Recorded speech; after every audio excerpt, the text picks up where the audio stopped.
وقل رب زدنی علما۔ ایک بھائی پوچھتے ہیں کہ اگر روم پارٹنر مل کر کے قربانی کے لیے رقم جمع کریں اور دمبا خرید کر کے قربانی کریں تو کیا ایسا کیا جا سکتا ہے؟ ایسے سوالات کئی لوگوں نے پوچھے ہیں۔ دیکھیں، ایسا جائز نہیں ہے۔ ایسا جائز نہیں ہے کہ سارے روم پارٹنر مل کر کے پیسے جمع کریں اور اس سے دمبا خرید کر کے قربانی کریں۔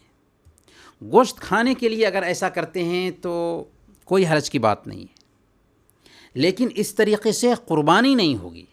ہاں، اس بات کی گنجائش ضرور پائی جاتی ہے کہ چند لوگ مل کر کے ایک گائے خریدیں یا ایک اونٹ خرید لیں۔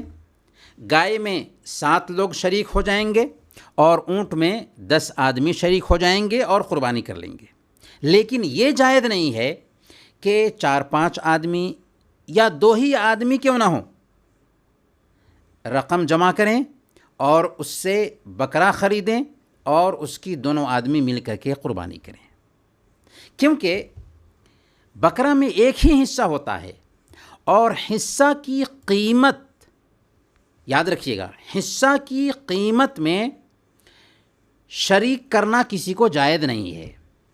ہاں، اگر جانور کسی ایک آدمی نے لیا ہے تو وہ اسی جانور میں اپنے گھر کے لوگوں کو اور دوسرے افراد کو بھی شریک کر سکتا ہے، تو ثواب میں شریک کرنے کی گنجائش ہے، لیکن ایک ہی حصہ کی قیمت میں مختلف لوگ شریک ہوں یہ جائز نہیں ہوگا۔ خلاصہ یہ سمجھیں کہ ثواب میں شریک کیا جا سکتا ہے، لیکن حصہ کی قیمت میں 2 آدمی 3 آدمی شریک نہیں ہو سکتے۔